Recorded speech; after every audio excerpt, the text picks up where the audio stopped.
Welcome to the Been There, Done That podcast with Angela Dunn-Cartledge.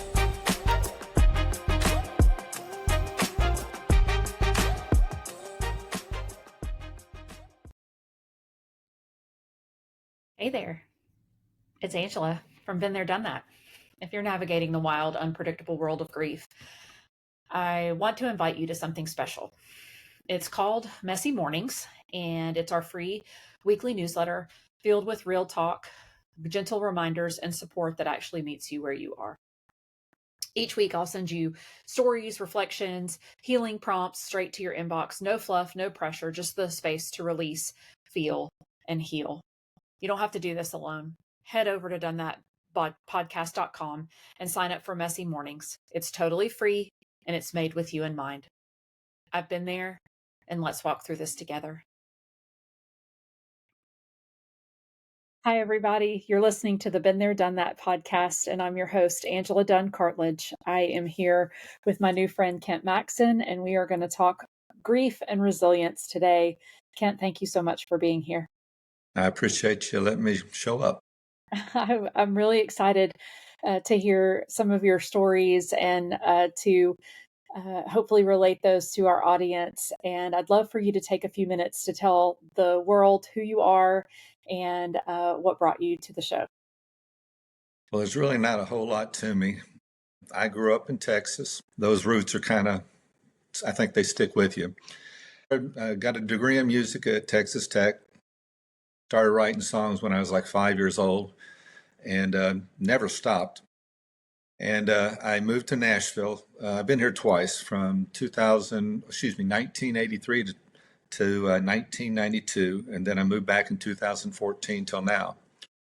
My claim to fame, which is why people even pay attention to me, is I've written some songs with Garth Brooks, and I've got a gold record with one of my songs with Gary Allan. And I've had a little over 100 of my songs recorded around the world. So that's kind of the Reader's Digest version. Yeah, the Cliff's Notes, right? The main reason that you're here is about your amazing book, No Way Out But Through. Yeah, good. I was like, oh no, say it wrong. No Way Out But Through. And then I am so excited to talk about this book because there's so much in it. It's chock full of stories, but it is so tied back to the biblical truths that you know in your life and what you want to impart to the world. So I would love to start with some of the stories in the book that I highlighted myself, and then we can sort of go from there if that's okay with you. Yes, ma'am. Really loved your origin stories, particularly the early stuff. And one of my favorite parts, I'm gonna have to put my glasses back on, Mr. Maxson, because that's how that works, right?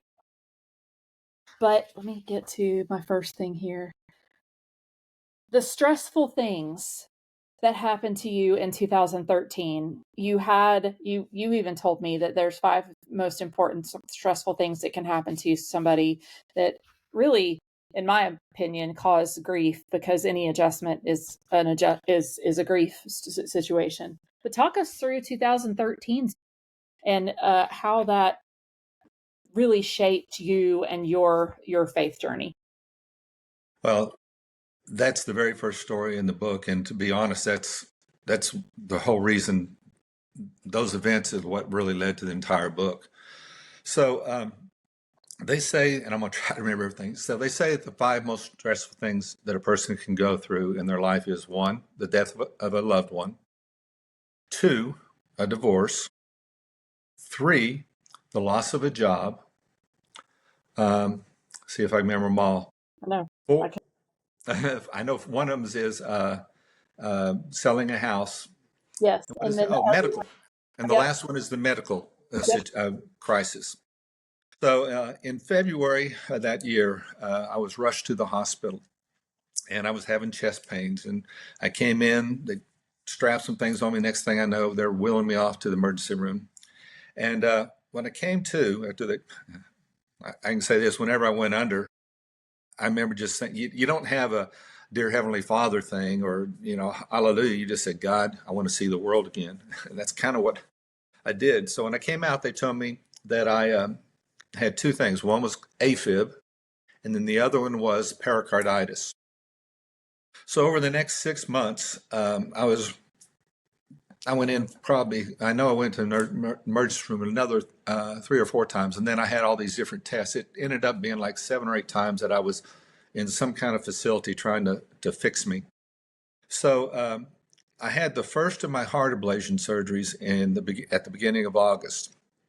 And when I came out, went home, within the next couple of days, my ex-wife told me that she was thinking about getting a divorce. And of course, I was blindsided on that, and in some ways. And then that weekend, like another 2 or 3 days later, my boss called me and told me that my company that I was working for was going out of business. And my last day of insurance would be the day before my surgery. So the doctors kindly moved it where the surgery was the day before my insurance expired. For the next couple of months, my ex-wife and I went to counseling and that kind of stuff. And then on November 20th, she told me that she wanted a divorce. And I left the house that day. And the next 6 to 8 weeks are really just like a fog. And so I don't remember making conscious decisions, but I do remember that there was nothing for me in the town I lived in anymore. I knew that I didn't have a job to hold me down. I was selling the house, and so there was really no place to live. There was no thought, but I'm going back to Nashville. I never wanted to leave. So I packed up and moved back to Nashville. And when I came back, I ended up living with the same roommates I had 30 years before. One of them rented me a bedroom for $50 a month, and then the other one helped me unpack my stuff and put it in storage. And I can remember just laying in the bed that first night and thinking, I'm a total failure. I have not progressed anywhere in the 22 years I was gone.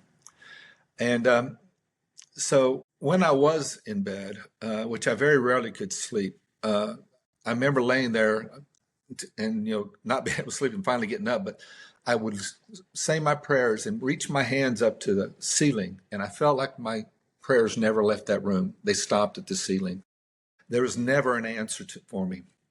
So since I couldn't, I've told people that when you're going through a divorce, during the day you can have things distract you, and there's something, you can go to eat, you can visit a friend or whatever. At night, it's just you, and there's no more hurtful or lonely feeling that I've experienced in my life, I don't think. So I would get up or get out because I never really slept. I go out 10, 12, 1, 2, 3 o'clock in the morning, and I would walk around the area there. If anyone's been to Nashville, they know there's really not any sidewalks. It's blacktop roads, and it's like you're in the country.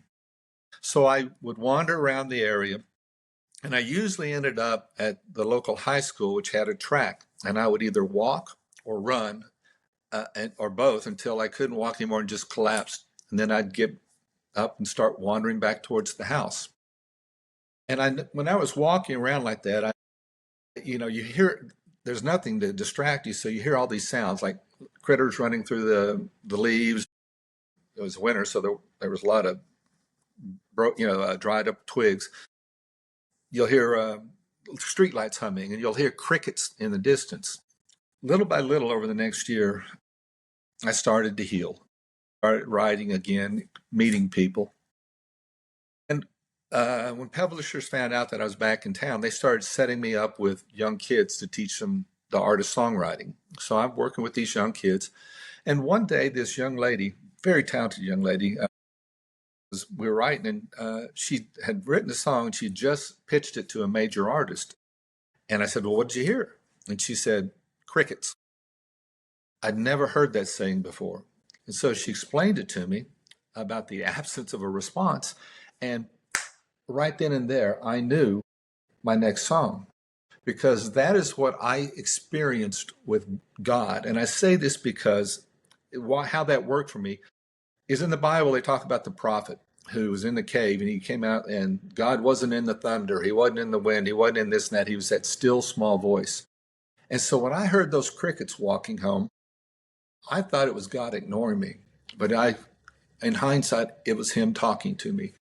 And over the next uh, couple of years, my life, little by little, miracle after miracle happened. And now I'm here. What is this? Almost 12 years I've been back. And that was the seed that started the whole book. The whole uh, landslide of emotion and journey and all of the things. That's why I loved that part of the book so much. And like you said, it's at the very beginning, but still, it was so powerful to hear it in my head, but also I loved hearing it from your voice too. That's such a cool metaphor for what we go through in our spiritual journey, in our faith journey, that we think that if we just ask hard enough, or if we just keep asking, that we will get some kind of an answer, and we will have some kind of a direction of what we're supposed to do. And yet that's not really how it works. I've always heard the expression that God's time isn't our time, that we have a totally different concept of time than God does, being bigger than all of us. His time doesn't exactly match what we look at our watch and try to match up to. So I really loved that story, reading it and then hearing it. Super cool. Appreciate that. I'm going to digress just slightly because I want to say the words to the chorus because that, and it changes as you know at the end, but it says, you're reaching out to God, and all I hear are crickets and the evening breeze blowing through the trees. I send you prayers from on my knees, begging you, God, please talk to me. But all I hear are crickets. And then at the end, as you know, it talks about, and now I hear you in the crickets. And that transformation, that moment, and I'm going to go out. I'm going to say this right now. Just because that happened to me does not mean that I don't experience that today at times. I've gone through some things recently that have just ripped my soul out. And then I have the choice, where is he? He's there somewhere. And I know that kind of may sound like a cop out. There's a cricket somewhere that's I think if you remember in the book also, I talk about one time I was walking, there's this park I go to. I was in a little lake, beautiful place. And I was I was almost at my most desperate. It says, where are you? And about that time, this breeze went by my face. I choose to believe that that was God telling me he was there. If I tell that story to some people, they say, oh, that's your imagination. They may be right. I'm not going to argue with them. But I felt to this day that that was him caressing me in a very gentle way to help me keep going. Yeah. To keep you from feeling that desperation, right? That he knew that in that moment he needed to do something tangible, something to your humanity so that you could feel it. And I think that's super cool. I really, really loved my favorite part of the book was the story of going to college and not liking mechanical engineering and having to come home and tell your family, or it got told to them by the school. Um, how can you relate to that story now? How can you relate to that significant change in path that ultimately led you to being able to get a music degree instead of a mechanical engineering degree? I'm going to ask, do you mind me retelling the story, or Oh, no, go right ahead. I it's would love. embarrassing, but I'll do it anyway. As I was graduating high school, they did all these tests on me to find out where my natural skills and abilities were, and it came back and said that I'd be a great engineer, a mechanical engineer. My family didn't make me do it, but it wasn't hard to figure out that if I'm going to stay a good boy, I needed to follow the family business. So I went to tech, and I spent my first 2.5 years I did fine. At my third year, I just knew it wasn't for me. So being the very responsible 20-year-old kid that I was, I went to my dorm room, played my guitar, and wrote songs all day. Didn't go to class. So I went home at Christmas time, and maybe a few days later, my report card comes. My mom opens it up, and she says, "Why, Kent, you've been kicked out of school." And on a 4.0 GPA, I got a 0.50. And I tell people, you don't get a 0.50, you earn it. And I earned every bit of it. So now I'm worried about living. My dad wasn't home yet. So I ran right into my bedroom and sat on the couch or the bed. And one by one, my family came in. Like I have three sisters, and each one would come in. Oh, Bubba, they call me Bubba. It's going to be okay. It's going to be okay. My mama came in, gave me my last meal, a tuna fish sandwich. It was all that. The dog came in and licked me on the face. Everyone knew that this may be their last time to see me on this side of the earth. And my dad, I could hear the garage door open, and he walked through the kitchen, through the living room, and then I know mom's telling him the news. And then he opens the door and comes in. So my dad walked up to me. I'm sitting on the bed looking down, and he says, "Well, it looks like you didn't have a very good year at school." "No, sir." He said, "Well, I didn't actually tear it up my first year in school. Now we'll see what you're made of." And he walked out. Every time I tell that story, it was a powerful moment. And the whole point of it is we get mad at God sometimes because something bad happened to us. We blame him. I have a very, very, very dear friend who lost his son to a drug overdose. And he lost whatever faith he had because of it. And, his point was, how could a loving God let this happen? And we want to blame God for the choices we made. If I drink my entire life and I destroy my liver, is that God's fault? If I go out joyriding when I'm drunk and have a wreck and kill someone or myself, is that God's fault? When I suffer the consequences for my choices, is that God's fault? But the whole point of it is even when we mess up, no matter how bad it is, we're going to have to pay the consequences here on this planet. But that doesn't mean he's not with us. And through my darkest times, when I've wondered where he was, something comes along that convinces me that he is there. And let me change that. I said that something. There are times that I wonder where he is. I got to be honest. But I cannot blame him for the poor choices that I have made in my life. But I can, go into the Bible and going through what I've experienced in my life, know that he is there with me. He still loves me. And that's part of the thing. You're never alone.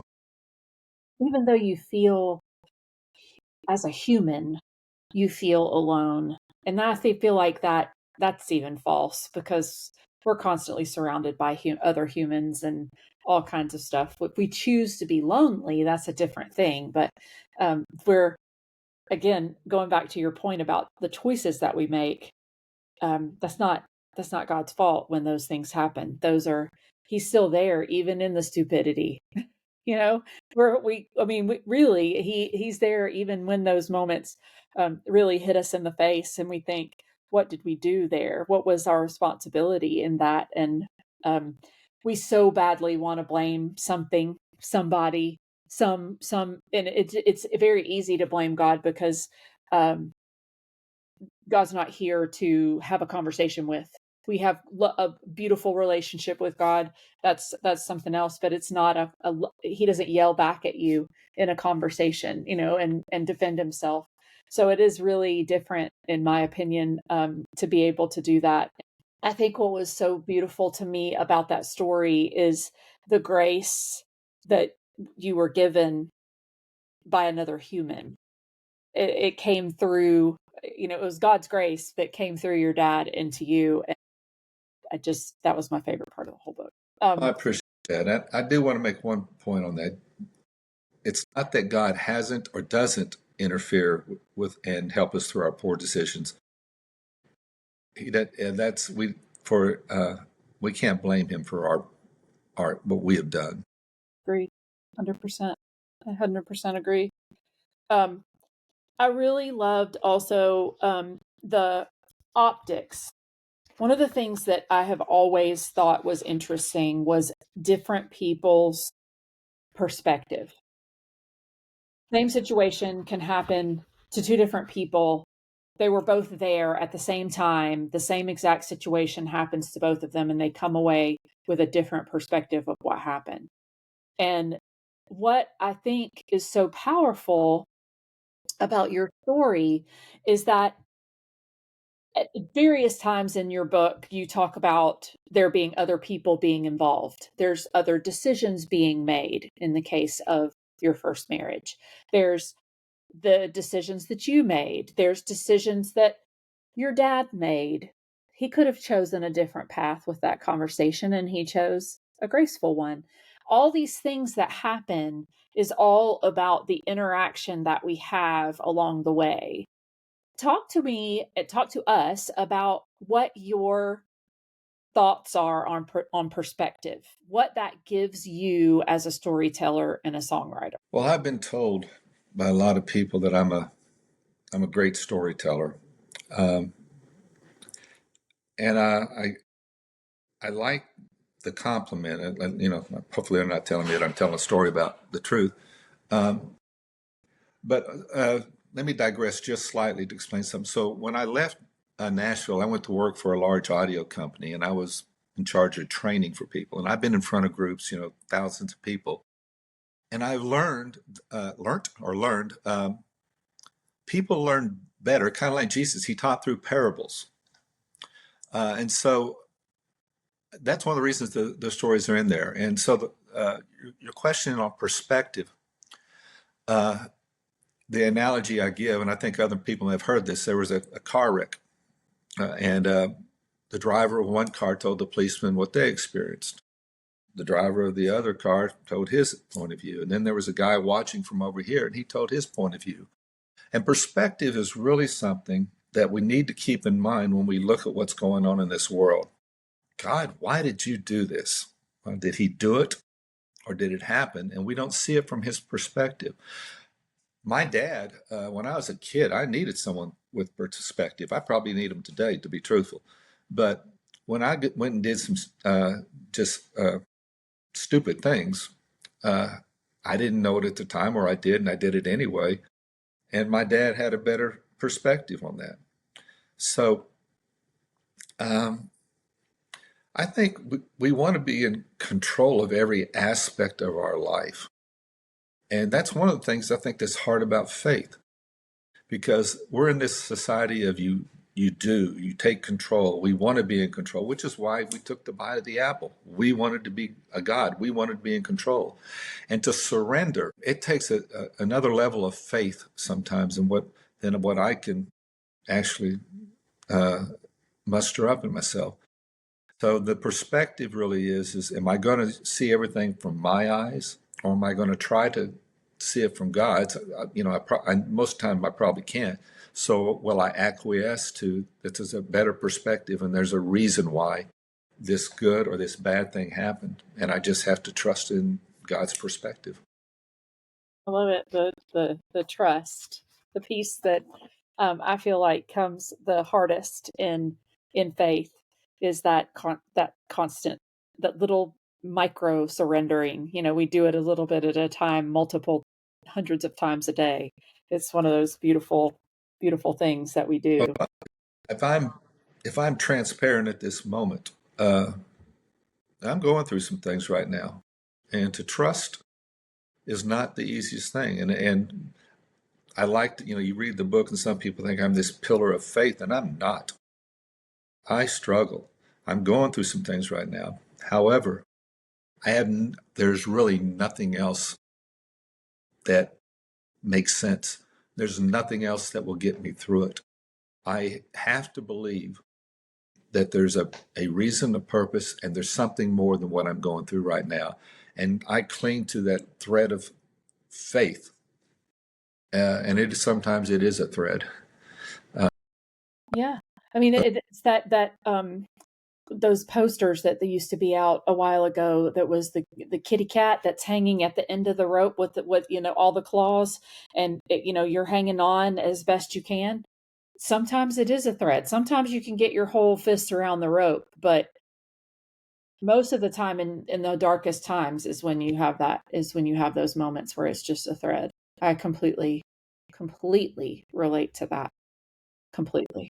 I love that you quoted this Proverbs 20. Sometimes it takes a painful experience to make us change our ways. Yeah, that's one that's tough to admit. Isn't it? Isn't it? Yeah. Um, I think that what I wanted to talk about too was your definition of forgiveness. That Well, the opening line in that chapter to me it really states what the whole chapter is. Forgiveness is key to a jail that we put our safe self-made jail. There are some people in my life that I love with all my heart that have chosen to discontinue the relationship. I can hold, as long as I hold on to that anger, resentment, whatever it is, I'm a prisoner to them. I'm a prisoner to whatever's happened. I don't, to forgive someone does not mean that you have to be their best buddy or that you have to, go drinking beers or snow skiing or whatever you do. Forgiveness means, doesn't mean I have to trust you again. Doesn't mean that I have to, uh, go out with you. I'm gonna tell a story. I go to Al-Anon, and I heard this story once from a friend of mine there, and I hope I'm not violating trust by saying this.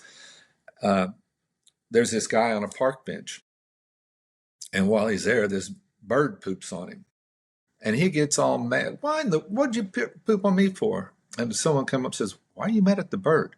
He's just doing what birds do." So you can get mad, you want to get even, and you're going to just be forever bound in a horrible state, anger, bitterness, resentment.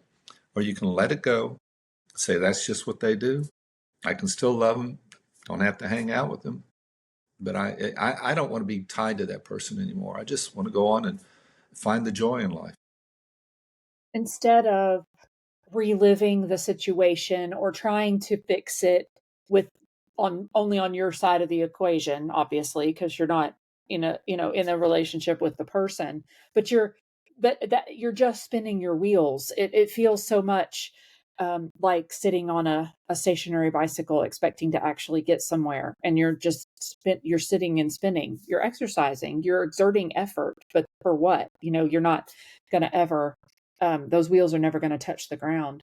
So I really resonated with the forgiveness piece of it, because to me, I've always talked about the pieces of grief that can't go away unless you forgive. That you can't heal through those things unless you forgive. And so I was really moved by your definition of it, and how you described it and how you related it back to Bible verses and your specific stories. I really um, just wanted to call attention to it, because I think it's so important for all of us that really do care about healing, that really do want to get through this thing that's holding us back.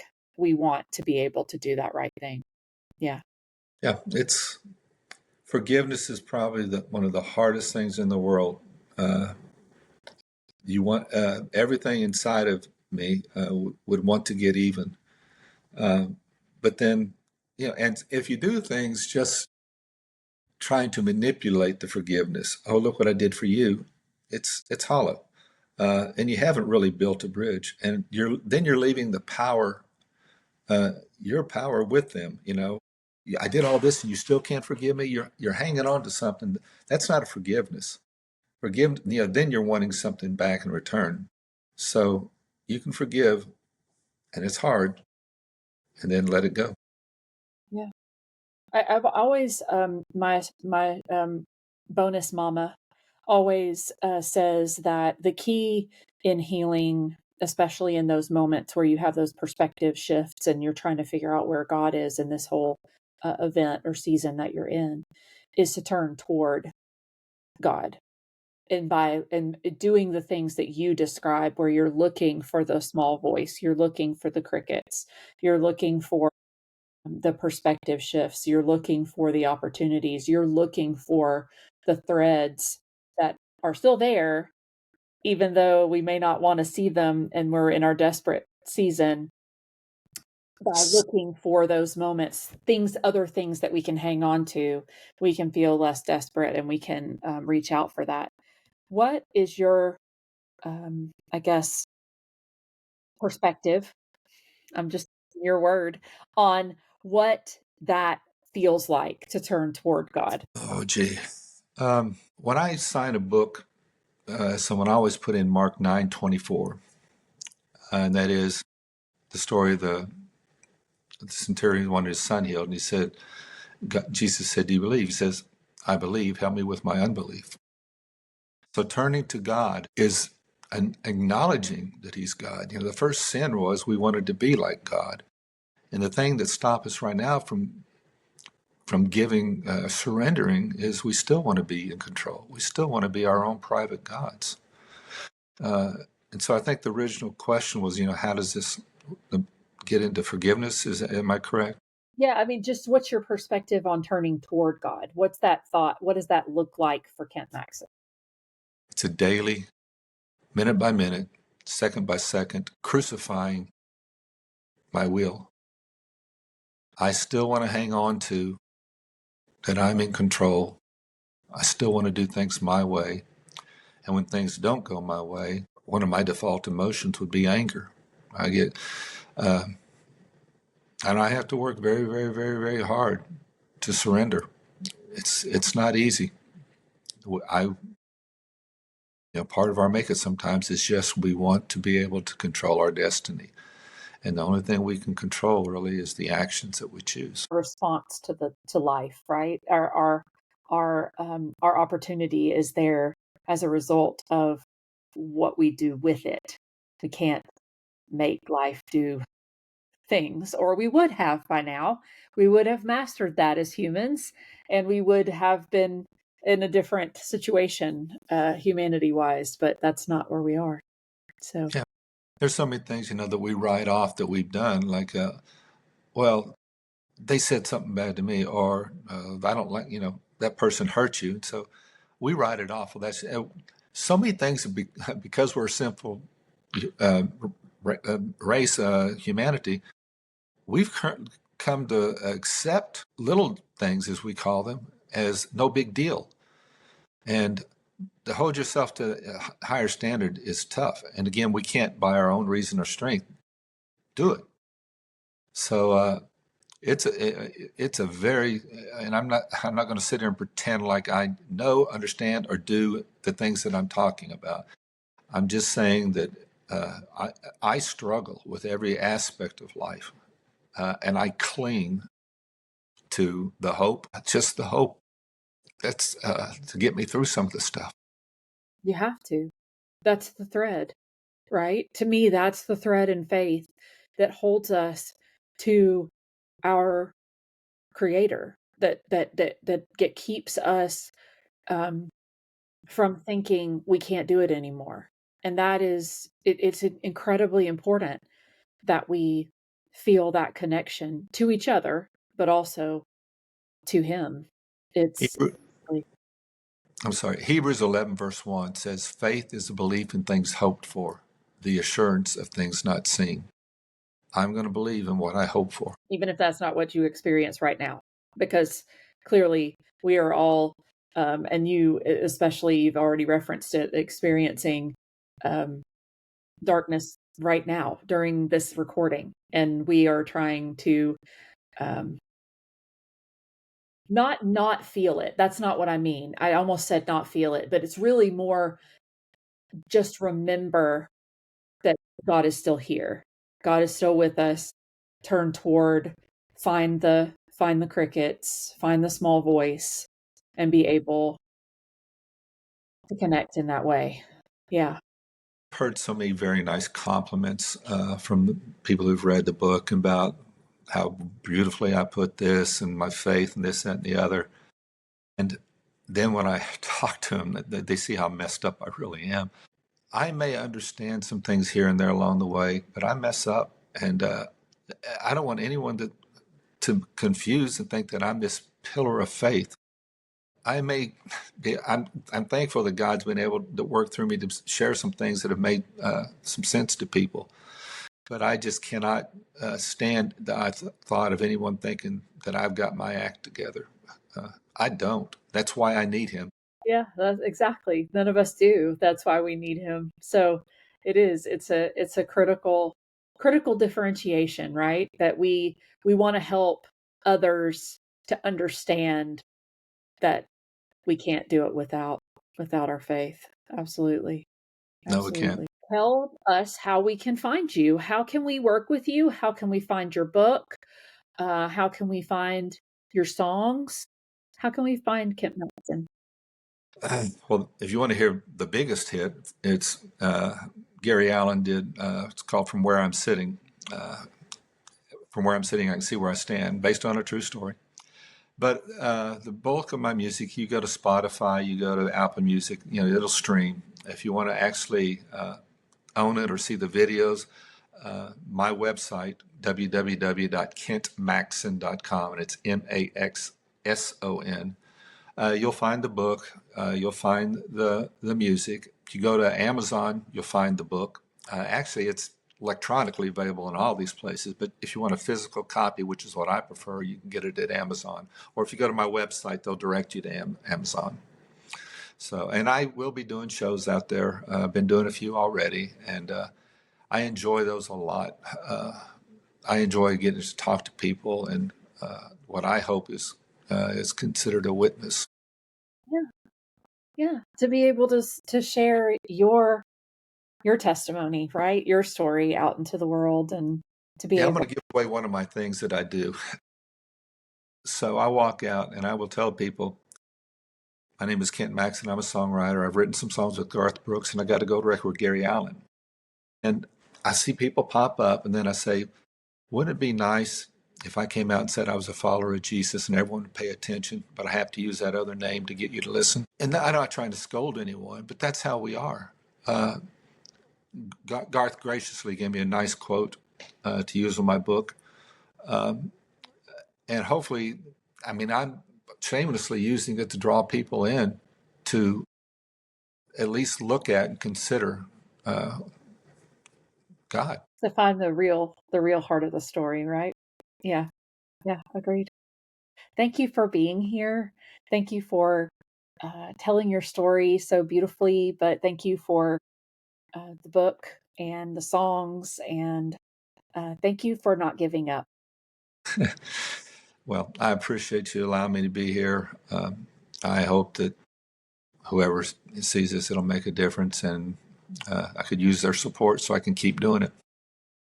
Absolutely.